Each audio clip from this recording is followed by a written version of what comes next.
പ്രശാന്തേട്ടാ, ഇടക്കാലത്ത് ഒരു റിപ്പോർട്ട് വന്നിരുന്നു. കാരണം ഈ ഭീകരവാദികളുടെ ആക്രമണത്തിൽ കൊല്ലപ്പെടുന്നതിനേക്കാൾ സൈനികർ നമ്മുടെ രാജ്യത്തുള്ളിലുള്ള മാവോയിസ്റ്റുകളുടെ ആക്രമണത്തിൽ കൊല്ലപ്പെടുന്നു എന്ന റിപ്പോർട്ട് വന്നിട്ടുണ്ട്. ആ പശ്ചാത്തലത്തിൽ തന്നെയാണ് അമിത്ഷാ ഒരു തീരുമാനമെടുത്തിട്ടുണ്ട്. 2020 26 തന്നെ ഈ മാവോയിസ്റ്റുകളെ ഇന്ത്യയിൽ നിന്ന് തുടച്ചു നീക്കുമെന്ന് പറയുകയാണ്. അത് നടപ്പിലാക്കാൻ കഴിയുമോ? നടപ്പിലാക്കിക്കൊണ്ടിരിക്കുകയാണല്ലോ. ഇന്ത്യയിലെ നമ്മൾ പരിശോധിക്കുമ്പോൾ വളരെ കൂടുതൽ സംസ്ഥാനങ്ങൾ ഈ പറയുന്ന ആഭ്യന്തര കലഹം ഉണ്ടാക്കുന്നതിനകത്ത് പ്രധാനപ്പെട്ട ഒരു ഘടകമാണ് ഈ മാവോയിസ്റ്റുകൾ, നക്സലേറ്റുകൾ, അതായത് കമ്മ്യൂണിസ്റ്റ് ഭീകരവാദികളെന്ന് അറിയപ്പെടുന്ന ഈ ഒരു വിഭാഗം. അപ്പോൾ ഇതിനകത്ത് ഇപ്പം ഏതാണ്ട് 8% അത് കുറഞ്ഞിട്ടുണ്ട്, പഴയതിൽ നിന്ന് വ്യത്യസ്തം. അതിനകത്ത് ഏറ്റവും പ്രധാനപ്പെട്ടതായിട്ട് ഇതിപ്പം കേന്ദ്രീകരിച്ച് നിൽക്കുന്ന ഛത്തീസ്ഗഡിലാണെന്ന് തോന്നുന്നു മാവോയിസ്റ്റുകളുടെ കേന്ദ്രം. ഒരുപക്ഷെ ബാക്കിയുള്ള സംസ്ഥാനങ്ങളിൽ അവശേഷിക്കുന്ന മാവോയിസ്റ്റ് നേതാക്കന്മാർ സുരക്ഷിതമായിട്ട് തമ്പടിക്കുന്നതിനും അവരുടെ യോഗങ്ങൾ കൂടുന്നതിനും അവരുടെ അല്ലെങ്കിൽ കാര്യങ്ങൾ തീരുമാനിച്ച് അവിടെ നിന്നായിരിക്കും തീരുമാനങ്ങൾ ഉണ്ടാകുന്നതും. അത് ഇന്ത്യ മൊത്തവും വ്യാപിപ്പിക്കുന്നത്. അപ്പം ബസ്താപൂർ, ബിജാപൂർ ഇവിടെ രണ്ടിടത്തും കഴിഞ്ഞ ജനുവരി 8-നാണെന്ന് തോന്നുന്നു ഇവരുടെ ആക്രമണത്തിൽ ഏതാണ്ട് ഒരു 8 കോൺസ്റ്റബിൾമാർ, ജനുവരിയിൽ 8 കോൺസ്റ്റബിൾമാരും ഒരു ഡ്രൈവറും കൂടെ കുഴിബോംബ് ആക്രമണത്തിലാണോ അതോ മരണപ്പെടുന്ന ഒരവസ്ഥയുണ്ട്. അന്ന് ആഭ്യന്തരമന്ത്രി നേരിട്ട് ഈ മാവോയിസ്റ്റ് കേന്ദ്രത്തിൽ ഇറങ്ങിയിട്ട് പറഞ്ഞു, ഇനിയും അടിച്ചൊതുക്കലല്ല തുടച്ചു നിൽക്കലാണെന്ന് പറഞ്ഞു.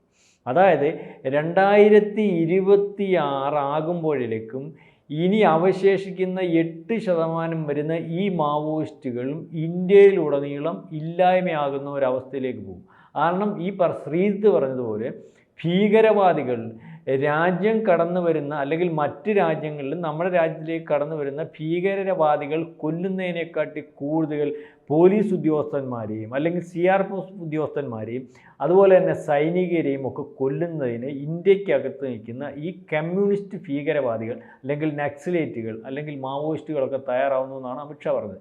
ഏതായാലും വളരെ കൃത്യമായിട്ടുള്ള ഓപ്പറേഷൻ കഴിഞ്ഞ ദിവസങ്ങളിൽ നടന്നുകൊണ്ടിരിക്കുകയാണ്. ഈ ഒരു 3 ജില്ലകളെ കേന്ദ്രീകരിച്ച് 1500ഓളം വരുന്ന സൈനികർ വളരെ കൃത്യമായിട്ട് കാട് വളഞ്ഞ് ഈ പറയുന്ന ബിസ്താപൂരിൽ കാട് വളഞ്ഞ് ഈ മാവോയിസ്റ്റുകളെ ഇല്ലായ്മ ചെയ്തതിന് വേണ്ടിയുള്ളൊരു ശ്രമം നടന്നുകൊണ്ടിരിക്കുകയാണ്. കാരണം വളരെ കൂടുതൽ ആൾക്കാരെ ഏതാണ്ട് ഇപ്പം തന്നെ അറിവനുസരിച്ചാണെങ്കിൽ 50-ൽ പരം ആൾക്കാരെ പോലീസ് വകവരുത്തിയിട്ടുണ്ട്. കാരണം ഇതിൻ്റെ പല മേഖലയിലും വനമേഖലയിൽ ഈ പറയുന്നത് പോലെ വണ്ടി അല്ലെങ്കിൽ കടന്നു കയറാൻ പറ്റാതെ ഉള്ള സംവിധാനങ്ങൾ, ജീപ്പ് ഓടിച്ചെല്ലുന്നതിനോ ട്രാങ്കറുകൾ അല്ലെങ്കിൽ ഈ സംവിധാനങ്ങൾ. അപ്പോൾ അവിടേക്ക് ഇപ്പം ബൈക്കിൽ പോലെ വളരെ കൂടുതലായിട്ടുള്ള സൈനികർ 2 വീലർ ഉപയോഗിച്ച് മറ്റു വണ്ടികൾ ചെല്ലാത്തിടത്ത് ആ രീതിയിൽ ഏത് രീതിയിലൊക്കെ ഇവരുടെ സങ്കേതത്തിൽ ഒളിച്ചിരിക്കുന്നവരെ കണ്ടെത്തുന്നതിനോ അല്ലെ ഒളിച്ചിരിക്കുന്നവനെ ഇല്ലായ്മ ചെയ്യുന്നതിന് വേണ്ടിയുള്ള ശ്രമം. അതുകൊണ്ട് ഇതിനകത്ത് കാര്യമെന്ന് പറഞ്ഞാൽ കഴിഞ്ഞ ദിവസത്തെ രഹസ്യാന്വേഷണ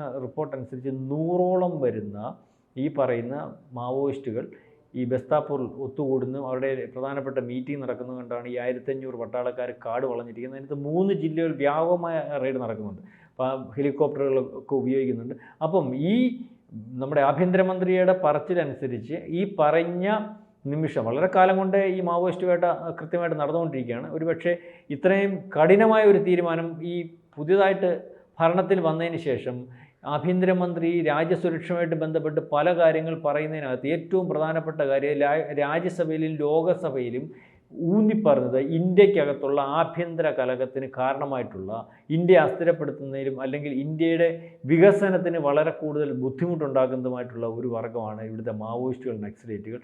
അതിനെ ഇല്ലായ്മ ചെയ്തു പോകുന്ന ഒരവസ്ഥ ഉണ്ടാകുന്നു. കാരണം ഇവരുടെ ഒരു പ്രശ്നം എന്ന് പറഞ്ഞാൽ ഇപ്പോൾ ഛത്തീസ്ഗഡിൽ തന്നെ ഒരു വികസനം നടത്താൻ സമ്മതിക്കത്തില്ല. ഗ്രാമപ്രദേശങ്ങൾ അല്ലെങ്കിൽ തകർക്കും.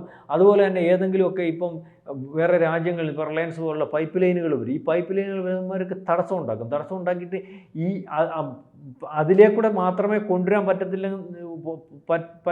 പറ്റുന്ന അതിലേ കൂടെ ആയിരിക്കും. ചിലപ്പോൾ വേറെ രാജ്യത്തുനിന്ന് ഗ്യാസ് ലൈൻ പൈപ്പോ ഇത് അവർ സമ്മതിക്കത്തില്ല. അല്ലെങ്കിൽ കോടാനുകോടി രൂപയാണ് മേടിക്കുന്നത്. നമ്മൾ വിചാരിക്കുന്നതുമല്ല 10, 5,000, 10,000 കോടി രൂപയൊക്കെയാണ് വലിയ വ്യവസായികളുടെ നിന്നവർ ഭീഷണിപ്പെടുത്തി മേടിക്കുന്നത്. കാരണം അവർക്ക് ഈ 10,000 കോടി രൂപ കൊടുത്തില്ലെങ്കിൽ ചിലപ്പം കോടിക്കണക്കിന് രൂപയുടെ സാധന സാമഗ്രികളായിരിക്കും നശിപ്പിക്കുന്നത്, പ്രോജക്റ്റുകളായിരിക്കും നശിപ്പിക്കുന്നത്. അതായത് ഇവർക്ക് സമാന്തരമായിട്ടുള്ളൊരു ഗവൺമെൻറ് രൂപീകരിക്കുന്ന രീതിയിലേക്ക് അല്ലെങ്കിൽ ഇവരുടെ പട്ടാളം, സംവിധാനം അല്ലെങ്കിൽ രാജ്യത്തെ പിടിച്ചടക്കൽ.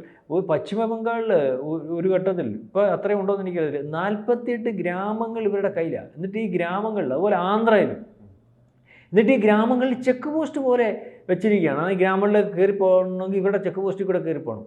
പോലീസിന്, RDOയ്ക്ക് അല്ലെങ്കിൽ റവന്യൂ സംവിധാനത്തിന് ഒന്നിനും പറ്റത്തില്ല. കാരണം ജീവനെ കൊതിയുണ്ടല്ലോ. അപ്പോൾ ഇതിൻ്റെ അപ്പുറം നമ്മുടെ പോലീസ് സംവിധാനത്തിൻ്റെയും പട്ടാള സംവിധാനത്തിൻ്റെയും CRPFൻ്റെയും ഒക്കെ അതിനെയൊക്കെ മറികടക്കുന്ന രീതിയിലേക്ക് ഇതിനകത്ത് രാഷ്ട്രീയ ഇടപെടലും അല്ലെങ്കിൽ രാഷ്ട്രീയക്കാരുടെ ഒരു വിഭാഗത്തിൻ്റെയൊക്കെ സപ്പോർട്ടുണ്ട്. അല്ലെങ്കിൽ ഈ പറയുന്ന എന്ത് കാര്യവും ഒരു രാജ്യത്ത് നടക്കണമെങ്കിൽ ആ രാജ്യത്തിൻ്റെ ഭരണ സംവിധാനത്തിനകത്ത് നിൽക്കുന്ന ചില ആൾക്കാരുടെ കൂടെ താല്പര്യങ്ങൾ കൂടി ഉണ്ടെങ്കിലേ നടക്കത്തുള്ളൂ. അത് നമുക്ക് പല ഘട്ടങ്ങളിൽ മനസ്സിലാണ്. ആ താല്പര്യം ഇപ്പം മാവോയിസ്റ്റുകളുടെ ആ താല്പര്യം സംരക്ഷിക്കുന്നതുകൊണ്ട് താല്പര്യം സംരക്ഷിക്കുന്നവന് അവൻ്റെ താല്പര്യങ്ങൾ വിജയിക്കുന്നൊരവസ്ഥ വരും. അവന് കോടാനുകൂടി രൂപ ഉണ്ടാക്കുന്നൊരവസ്ഥ വരും.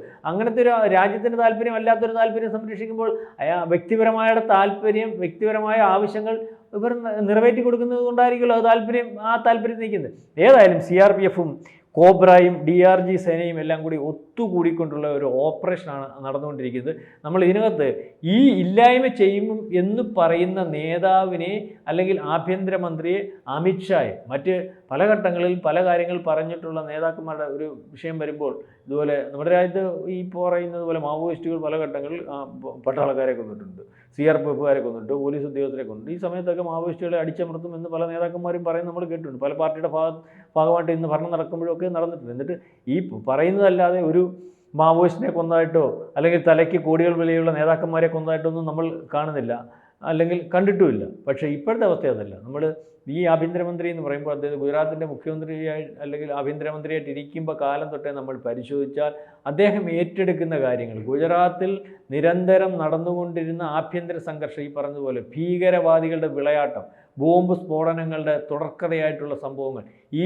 സംഭവങ്ങൾ വളരെ കൃത്യമായിട്ട് ഇദ്ദേഹം ആഭ്യന്തരമന്ത്രിയായിട്ട് വന്നതിന് ശേഷം ഒരു പറയുന്ന കൊച്ചുപടക്കം പോലും, അല്ലെങ്കിൽ നമ്മൾ പറയുമല്ലോ ചെറിയ ഈ ഓലപ്പടക്കം പോലും പൊട്ടാത്തൊരവസ്ഥയിലേക്ക്, വളരെ കുറച്ച് അതിർത്തിയുള്ള സ്ഥലം, തുറമുഖങ്ങൾ അടുത്തുള്ള ഒരു സംസ്ഥാനം, അപ്പോൾ പാകിസ്ഥാനുമായിട്ട് വേണ്ട 60 കിലോമീറ്ററിന് അല്ലെങ്കിൽ അത്രയും വ്യത്യാസമേ ഉള്ളൂ, അവിടെ നടക്കാത്ത ഒരു സംസ്ഥാനമായിട്ട് മാറി. ഇപ്പോഴും അതേ അവസ്ഥയിലാണ് സംസ്ഥാനം പോകുന്നത്.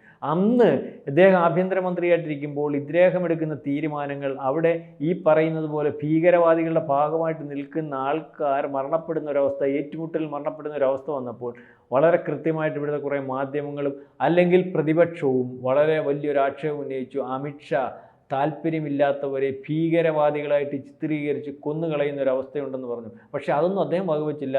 രാജ്യത്തിൻ്റെ താല്പര്യം, ആ സംസ്ഥാനത്തിൻ്റെ താല്പര്യം സംരക്ഷിക്കുന്നതിന് വേണ്ടി അദ്ദേഹം തീർച്ചയായിട്ടും ഒരു നല്ല ആഭ്യന്തരമന്ത്രിയായിട്ട് പ്രവർത്തിച്ചതിൻ്റെ ഭാഗമായി ഏറ്റവും കൂടുതൽ ഈ പറഞ്ഞതുപോലെ ഒരു കൊല്ലം പരിശോധിക്കുമ്പോൾ ഈ വളരെ കാലം മുമ്പ് ഒരു 6 മാസം കൂടുമ്പോൾ അല്ലെങ്കിൽ 3 മാസം കൂടുമ്പോൾ കൃത്യമായിട്ട് ബോംബ് സ്ഫോടനം നടന്നുകൊണ്ടിരുന്ന ഗുജറാത്ത് പോലുള്ള സംസ്ഥാനത്ത് അതില്ലായ്മ ചെയ്യുന്നതിന് വേണ്ടി കഴിഞ്ഞ ഒരു ആഭ്യന്തരമന്ത്രിയും അന്ന് മുഖ്യമന്ത്രിയായിട്ടിരുന്ന നരേന്ദ്രമോദിയാണ്. ഇപ്പം അതേ നരേന്ദ്രമോദി ഇന്ത്യയുടെ പ്രധാനമന്ത്രിയായും ഈ ഗുജറാത്തിൻ്റെ ആഭ്യന്തരമന്ത്രി ഇന്ത്യയുടെ ആഭ്യന്തരമന്ത്രിയുമായിട്ട് ഇരിക്കുന്ന സ്ഥാനത്ത് ദീർഘമായ അല്ലെങ്കിൽ ഈ പറയുന്ന പോലെ ഒരു തീരുമാനമായിട്ട് മുന്നോട്ട് പോവുകയാണ്. ഇന്ത്യക്കകത്തുള്ള ഭീകരവാദികൾ ആയിട്ടുള്ള മാവോയിസ്റ്റുകളെയും അല്ലെങ്കിൽ നക്സലൈറ്റുകളെയും 2026 ആകുമ്പോഴത്തേന് ഇല്ലായ്മ ചെയ്തു പോകുന്ന ഒരവസ്ഥയുണ്ടാകും.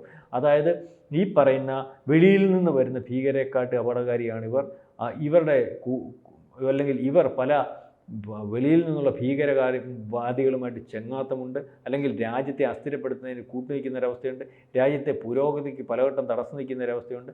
അതുകൊണ്ട് 26-ൽ ഈ പറയുന്ന മാവോയിസ്റ്റുകൾ ഉണ്ടാകുന്നൊരവസ്ഥയില്ല. ആ രീതിയിലുള്ള ഓപ്പറേഷനാണ് ഇപ്പം നമ്മൾ ഈ അടുത്ത ഇന്നും ഇന്നലെയും ഒക്കെ ആയിട്ട് കണ്ടുകൊണ്ടിരിക്കുന്നത്.